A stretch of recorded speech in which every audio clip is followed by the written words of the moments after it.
Assalamualaikum warahmatullahi wabarakatuh. Jadi teman-teman, di sini saya akan menjelaskan sedikit tentang yaitu pengantar neural networks atau jaringan saraf tiruan. Sebelumnya saya ingin memperkenalkan kelompok saya. Di sini dengan ketua kelompok ada saya sendiri yaitu Nuzul Layli. Nah, di sini teman-teman bisa lihat anggota kelompok saya itu ada Sahrul, ada Hasriani, dan ada Diki Armansyah Utomo. Selanjutnya langsung saja teman-teman. Di sini teman-teman bisa lihat ada posisi neural network dalam AI. Jadi di sini teman-teman bisa lihat ada artificial intelligence, di mana dia itu adalah wadah dari menampung. Di sini teman bisa lihat ada machine learning dan soft computing. Nah, jadi di sini teman-teman bisa lihat di tengah-tengah ini ada neural networks, yaitu dia itu adalah penghubung antara machine learning dan soft computing. Nah, dimana dari ketiga ini dia itu berada dalam satu wadah besar yaitu dengan nama artificial intelligence. Nah, selanjutnya itu ada kemampuan utama dari neural network. Yang pertama itu ada classification, yang yaitu untuk mengkelompokkan data ke dalam kategori yang telah ditentukan sebelumnya. Contohnya itu ada email spam atau bukan spam, ada berita politik, ekonomi, dan olahraga. Nah, yang kedua itu ada prediction, yaitu untuk memperkirakan suatu nilai berupa bilangan berdasarkan parameter tertentu. Contohnya itu ada prediksi harga emas, harga rumah, dan suhu udara. Dan yang ketiga itu ada clustering, yaitu untuk mengkelompokkan data berdasarkan kemiripan tanpa kategori yang ditentukan lebih dahulu. Nah, contohnya itu ada segmentasi pelanggan. Nah, di sini mungkin kita bakal hanya bahas tentang classification dan prediction aja teman-teman. Nah, selanjutnya di sini ada contoh penerapan dari classification. Nah, jadi outputnya itu berupa kategori atau kelompok. Yang pertama itu ada email spam detection, di mana dia itu untuk mengklasifikasikan email sebagai spam atau bukan spam berdasarkan konten emailnya.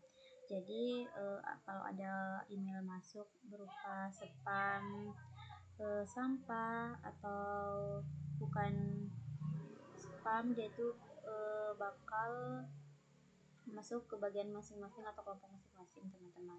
Nah, selanjutnya itu ada deteksi COVID-19, yaitu untuk mengklasifikasikan apakah pasien ini positif atau negatif kena COVID-19 teman-teman. Nah, sini juga ada pengenalan wajah atau facial recognition, di mana dia itu untuk membedakan wajah si A, B, dan si C. Nah, jadi di sini kategorinya itu adalah orangnya atau person. Nah, selanjutnya itu ada pengenalan atau ucapan atau speech recognition, yaitu untuk membedakan finum, kata, atau bagian ucapan oleh pengguna. Contohnya itu penggunanya itu bilang A, B, C, atau kata lainnya. Nah, selanjutnya di sini ada contoh penerapan dari prediction. Nah, jadi outputnya itu dia tuh bakal berupa nilai atau bilangan. Jadi di sini teman-teman bisa lihat ada contohnya. Nah, di sini ada prediksi harga rumah dengan inputnya itu ada luas tanah, luas bangunan, jumlah kamar, dan lokasi. Jadi nanti outputnya itu dia itu ada estimasi harga jualnya. Misalnya itu ada di situ teman-teman lihat dengan nilai atau bilangannya itu 500 juta. Nah, di sini yang kedua itu ada prediksi harga emas. Jadi inputnya itu ada tren harga emas hari-hari sebelumnya, dari hari 1, hari 2, dan 3. Jadi nanti outputnya itu prediksi harga emas besok. Dan itu ada prediksi suhu udara, di mana yaitu inputannya itu data cuaca sebelumnya, kelembapan, dan tekanan udara. Jadi nanti outputnya itu yaitu estimasi suhu malam ini. Di sini mencatat ada misalnya itu ada 24 derajat Celcius. Nah, selanjutnya itu ada prediksi jumlah produksi, di mana inputnya itu tren penjualan hari-hari sebelumnya, dan nanti outputnya itu jumlah barang yang harus diproduksi besok. Jadi dia tuh kayak nanti dia tuh tidak memproduksi barang kayak banyak barangnya yang bakal diproduksi untuk hari besoknya. Jadi dia tahu barang yang bakal diproduksi hari keesokannya. Seni ini adalah latar belakang dan inspirasi dan sel-sel biologis. Nah, di sini teman-teman bisa lihat ada sel-sel biologis. Yang pertama itu ada nukleus atau inti selnya, yaitu pusat pengolahan sinyal, dan kedua itu ada dendrit, yaitu tangan pendek penerima sinyal input, dan ada akson, yaitu tangan panjang pengiriman sinyal output. Nah, kemudian itu ada sinapsis, yaitu titik sambung antar sel saraf. Di sini ada analogi dalam neural network. Yang pertama itu ada input layer, di mana panca indera kita, yaitu ada mata, lidah, kulit, dan hidung.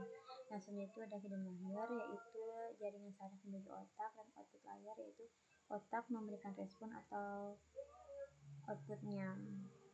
Nah, di sini juga ada bobot atau weight, yaitu kekuatan koneksi antar sel saraf. Nah, jadi teman-teman ini jadi di sini teman-teman bisa lihat ada contoh makan coklat. Nah, jadi ada lidah sebagai inputannya. Nah, saraf menuju ke otak. Nah, setelah itu otak menuju ke menuju rasa bahagia atau outputnya. Jadi dari lidah itu untuk merasakan. Nah, selanjutnya itu dibawa ke otak, teman-teman. Jadi otak itu tahu kalau dia tuh lagi makan yang manis gitu. Lihatnya seperti itu. Nah, selanjutnya di sini ada inspirasi atau jaringan sel biologis. Nah, di sini teman-teman bisa lihat. Oh iya, ini juga udah saya jelaskan. Seperti tadi ya teman-teman, ada nukleus, yaitu inti sel badan sel, dan kedua itu ada akson, yaitu tangan panjang penghubung antar sel. Yang ketiga itu ada dendrit, yaitu tangan pendek penerima sinyal, dan ada sinapsis, yaitu titik sambungan antar sel saraf, dan itu ada miliar sel saraf, yaitu ada kecerdasan dan persepsi manusia. Nah, di sini teman-teman bisa lihat ada contoh jaringan saraf manusia. Di sini ilustrasi sel saraf menyatu dengan sel saraf lainnya. Jadi gambar pertama ini teman-teman jaringan saraf manusia masih sebagian, dan ini untuk ilustrasi ilmiah atau ilustrasinya. Nah, di sini juga ada cara kerjanya. Nah, oh ya, ini yang seperti saya jelaskan tadi teman-teman sebelumnya. Di sini ada ilustrasi kerja jaringan saraf biologis, di mana rangsangan diterima oleh panca indera kita, yaitu ada lidah, mata, kulit, hidung, dan telinga. Jadi di sini ada dia tuh makan coklat ya teman-teman. Jadi selanjutnya itu dia tuh sinyalnya tuh dikirim melalui sel saraf menuju otak. Teman-teman bisa lihat di sini. Nah, selanjutnya itu bakal otak itu memproses sinyal atau menghasilkan respon outputnya. Jadi responnya itu dia tuh kayak merasakan kebahagiaan setelah makan coklat, karena juga kan dia merasa di otak itu bakal kayak manis gitu ya, setelah lidah merangsang makanan yang diterima. Nah, jadi kepala itu atau otak itu apa sih namanya, kayak langsung tahu oh ini dia tuh makan yang manis, dan setelah itu si yang makan ini tuh merasa bahagia gitu teman-teman. Nah, di sini ada arsitektur dasar neural network. Nah, jadi di sini ada input layer, hidden layer, dan output layer. Di mana input layer ini bisa kita apa sih namanya untuk namakannya itu ada X1, X2, X3, dan X4. Nah, di sini juga teman-teman bisa lihat ada hidden layer, di mana hidden layer ini teman-teman dia adalah untuk kayak sebagai jembatan atau penghubung antara input layer dan output layer, teman-teman. Nah, jadi di sini teman-teman bisa lihat ada hidden layer Z1, Z2, dan Zn. Kenapa Zn? Karena hidden layer itu dia itu teman-teman kayak belum pasti gitu untuk banyak dari neuron. Oh ya, jadi ini teman-teman sebelumnya bulat-bulat ini tuh namanya adalah neuron, teman-teman. Nah, di sini input layernya itu ada 4 karena input layernya itu sudah pasti untuk banyak neuronnya. Nah, selanjutnya itu untuk hidden layernya itu kenapa sampai ZN? Karena ZN itu yang artinya dia untuk banyak neuronnya itu belum pasti, teman-teman. Nah, sedangkan di sini juga teman-teman sudah ada output layernya, di mana dia itu bakal melakukan 2 kategori. Di sini ada di kategori 0, 1 atau nilai 0, 1, teman-teman. Nah, jadi nanti setiap koneksi antar neuron itu memiliki bobot yang menentukan kekuatan hubungan tersebut. Selanjutnya itu di sini ada contoh studi kasus, yaitu sistem rekrutmen pegawai. Jadi nanti sistem ini otomatis untuk memproses rekrutmen pegawainya. Jadi nanti SDM itu bakal terbantu dan tidak perlu lagi seleksi manual satu persatu. Jadi yang pertama itu ada untuk inputnya. Nah, di sini ada IPK, nilai wawancara, nilai psikotes, dan skor pengalaman. Nah, di mana yang kita tandai dengan nama X1, X2, X3, dan X4, teman-teman bisa di sini. Nah, maksudnya itu ada hidden layer atau pemrosesan. Nah, ada Z1, Z2, Z3, dan Z4. Nah, di sini outputnya itu yaitu outputnya itu ada satu ini neuron saja. Jadi dia itu hanya outputnya itu meminta dia itu diterima atau tidak diterima. Jadi kalau Y1 itu dia artinya diterima, dan kalau Y0 sama dengan 0 itu artinya dia itu bakal ditolak. Contohnya di sini ada elemen dan cara kerja neural network. Yang pertama itu ada neuron, yaitu simpul atau node yang melakukan komputasi, digambarkan sebagai lingkaran dalam jaringan.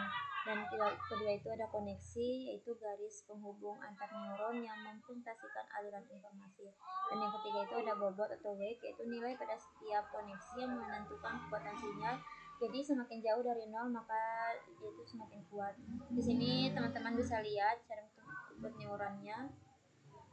Jadi yang pertama ya di sini teman-teman bisa lihat, di sini ada neuron, yaitu ada dalam bulat-bulat itu ya teman-teman, ada X1, X2, dan Y3. Nah, selanjutnya itu ada garis, dimana ini adalah garis ini adalah koneksi, yaitu penghubung. Contohnya itu ada X1, dia itu ada garis penghubung ke Y1. Nah, ini adalah koneksinya. Nah, di sini teman-teman juga bisa lihat di garis ini atau koneksi ini, dia itu ada nilai. Jadi ini adalah bobot nilai dari setiap koneksi. Nah, sini teman-teman bisa lihat ada fungsi aktivitas sigmoid, di mana di sini nilainya teman-teman bisa lihat ada. Nah, di sini yang pertama itu ada 1. Nah, 1/1 tambah E min X. Nah, jadi teman-teman bisa lihat sama dengan 1 tambah E X min 3 itu. Jadi dari mana sih kita dapat itu, teman-teman? Oh ya, di sini teman-teman bisa lihat juga ada X1 kali W1 tambah X2 kali W2. Jadi contohnya itu ada 1 kali 2 tambah min 1 kali min 1. Jadi teman-teman, ini dari mana sih dapatnya ini? Jadi ini itu 1 kali 2 ini teman-teman, ini nilai dari X1 ini itu ada 1, dan dikali dengan garis atau koneksi penghubungnya itu, teman-teman. Di sini ada 2, jadi itu 1 dikali 2. Nah, setelah itu di sini teman-teman bisa lihat ada X2, di mana dengan nilai min 1 dan garis penghubungnya itu atau koneksinya itu ada min 1, di mana nanti ini bakal dikali, jadi min 1 dikali min 1. Nah, setelah itu nanti ada hasilnya 1 kali 2, yaitu ada 2, teman-teman. Setelah itu nanti ada min 1 kali min 1, yaitu ada 1. Jadi nanti 2 tambah 1 itu hasilnya 3. Jadi X yang ini teman-teman bisa lihat sini, X ini bakal Kenapa maksudnya itu di sini 3 itu adalah hasil dari pembagian pertambahan atau hasil dari perkalian ini yang sudah saya jelaskan tadi. Pokoknya itu punya 3. Nah, jadi setelah di kalkulator hasilnya teman-teman lihat di sini ada 0,953. Nah, selanjutnya ini ada fungsi aktivitas sigmoid. Nah, seperti tadi, mengapa perlu fungsi aktivitas? Jadi teman-teman bisa lihat di sini. Nah, di sini juga ada rumus sigmoidnya.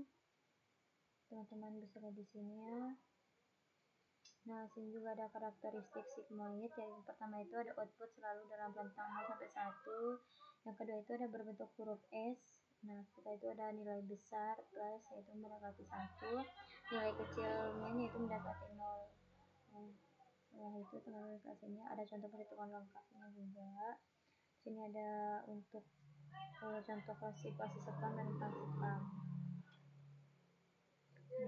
Nah, selanjutnya itu ada processing, learning, dan propagation, yaitu bagaimana neural network menentukan bobot yang optimal. Yang pertama itu ada inisialisasi bobot acak, yaitu bobot awal di set secara acak sebelum proses belajar mulai.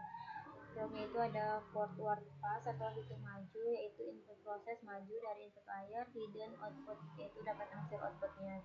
Selanjutnya itu ada hitung error, yaitu bandingkan output jaringan dengan target yang diharapkan, dan ada error sama dengan output targetnya.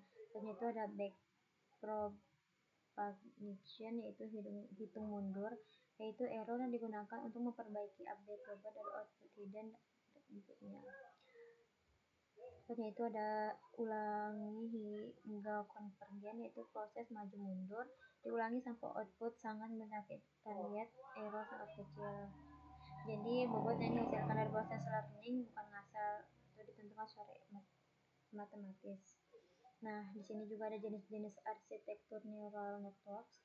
Yang pertama itu ada perfectron, yaitu ini referensi sederhana, hanya memiliki input layer dan output layer tanpa hidden layer, cocok untuk masalah yang linear. Nah, selanjutnya itu ada deep neural network, yaitu deep learning, di mana ada hidden layer 2.